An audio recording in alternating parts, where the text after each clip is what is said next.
like to share with you some of what has been discovered regarding the Gospels so that we can understand how to approach the Gospels and how to understand why the Gospels retain both sayings of Jesus which would indicate his limitations and also sayings which would indicate that he is somehow divine. Let me then go to my slides. As the Gospels now appear in the Bible, this is the order, starting from your left to right, Matthew first, Mark, Luke, and then John.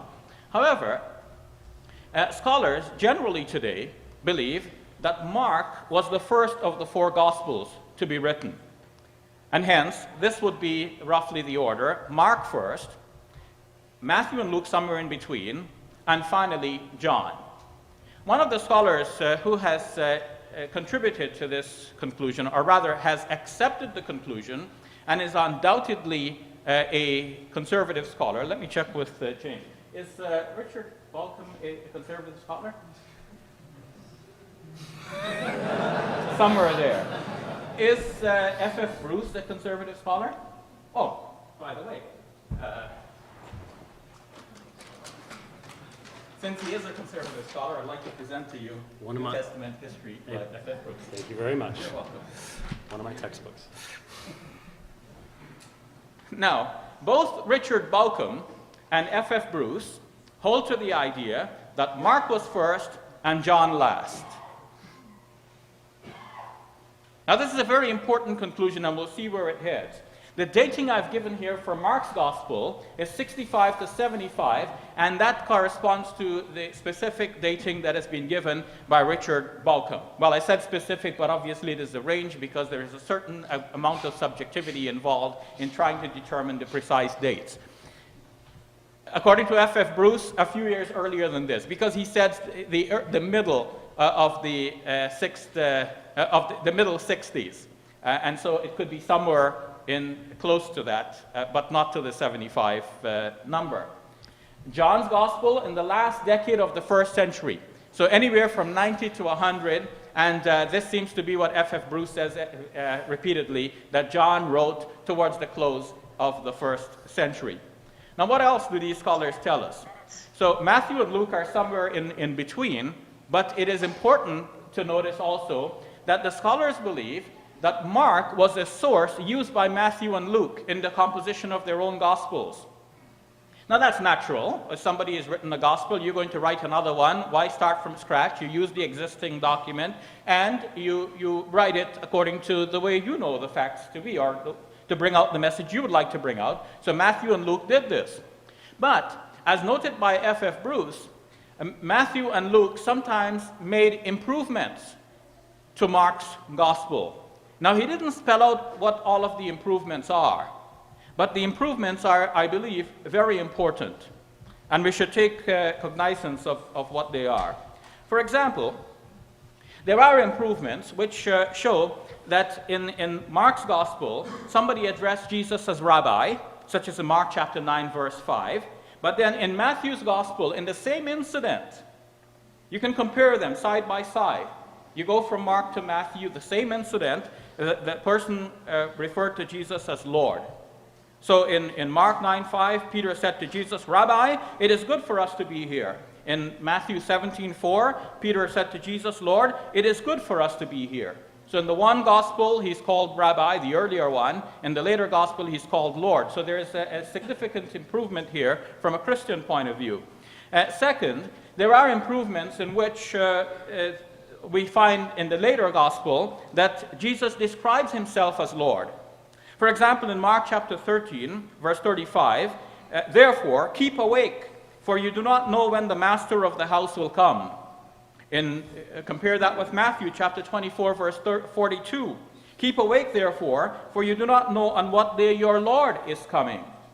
When I mentioned this in Seattle a few years ago, James took issue regarding this. Actually, I hadn't mentioned it in Seattle. I mentioned it elsewhere, then James took issue with it during our Seattle debate. And following that, I wrote a rejoinder reaffirming that this difference actually does exist.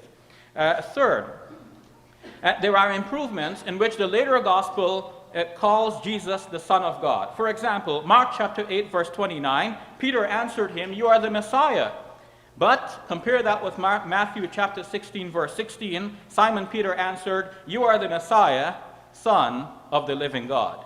So the later gospel has inserted here, "Son of the living God," in Peter's speech, as is admitted by many scholars who have worked on this. 4, there are improvements in which the later gospel suddenly calls God Father, or has Jesus call God Father. Mark chapter 3, verse 31, "Whoever does the will of God is my brother and sister and mother."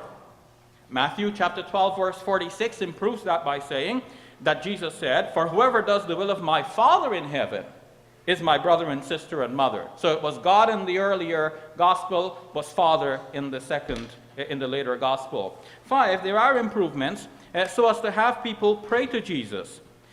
For example, when a storm broke out, Jesus was asleep in the stern, and the disciples came up to Jesus and awoke him, according to Mark's gospel, Mark chapter 4, verse 38, and they said to him, "Teacher, do you not care that we are perishing?" What did they call Jesus?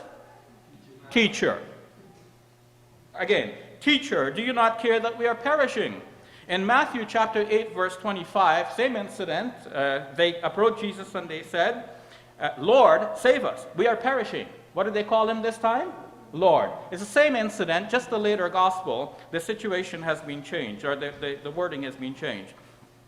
Then there are improvements to reduce Jesus' emphasis on one God. In Mark chapter 12, verse 29, Jesus was asked, "What is the first and the greatest commandment?" And this is what he said. "The first is, Hear, O Israel, the Lord our God, the Lord is one. You shall love the Lord your God with all your heart and with all your soul and with all your mind and with all your strength." So he repeated basically what is known as the Shema Israel, which pious Jews will repeat twice a day, reminding themselves that there is only one God, Yahweh, as to use the name that James already used here tonight, or Jehovah, to use another spelling of the same name. Whether that is right or not, that's a different question, but it's popular. Some say Jehovah, some say Yahweh. According to Deuteronomy chapter 6, verse 4, "Hear, O Israel, the Lord your God, the Lord is one." The name there that is translated as the Lord is Yahweh, or Jehovah. So it really sounds in the New Jerusalem Bible, "Hear, O Israel, Yahweh, your Lord, is one Yahweh. Jehovah, your Lord, is one Jehovah." In fact, in Deuteronomy, it also says, "Besides him, there is no other." Jesus is repeating the same as the first commandment in Mark's gospel. But then the same story is told in Matthew's gospel. What has happened to the first commandment is just not mentioned. In Matthew chapter 22, verse 37 and 38, Jesus just simply said the part about loving your Lord with all your heart and all your soul and with all your mind. And he said, "This is the greatest and the first commandment." But that's not true. That is not the first commandment. The first commandment is, as it was mentioned in Mark, the earlier of these two gospels. Finally, or last but one, there are improvements to reduce the distinction which Jesus made between himself and God. For example, in Mark 10:18, a man had come up to Jesus and called him "Good Teacher." And Jesus then replied, "Why do you call me good? No one is good but God alone."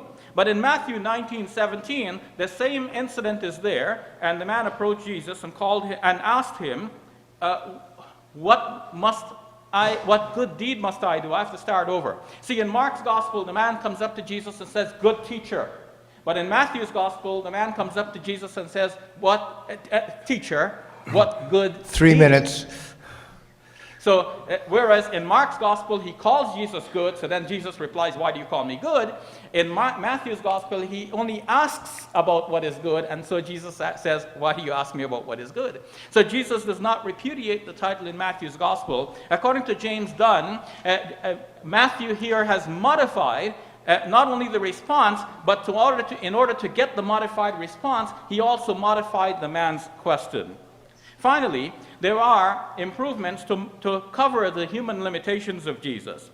For example, in Mark's Gospel, chapter 11, verses 12 to 14, Jesus approached a fig tree thinking that he would find fruit on it, but when he did not find any fruit on it, he cursed the fig tree. Why didn't he find any fruit on it? Mark is very clear. Because it was not the season for figs. But then in Matthew's Gospel, chapter 21, verse 18, the situation is changed. Jesus is hungry. He sees the fig tree. He went to it. He found nothing to it but leaves. And he said to it, "May no fruit ever come from you again." The difference is that Matthew here has removed the mention that it was not the season for figs. This allows Christians to meditate on Matthew's statement and make that into a parable about good and bad and what happens to those who do not fulfill their functions. They get destroyed, just like this fig tree, because they do not do what they're supposed to do. But as Mark's gospel makes it plain, the reason there were no figs is because it was not the season for figs, and therefore it appears that Jesus here has made a mistake, and which is natural for a human being. Muslims would not have any difficulty accepting that such an error could occur.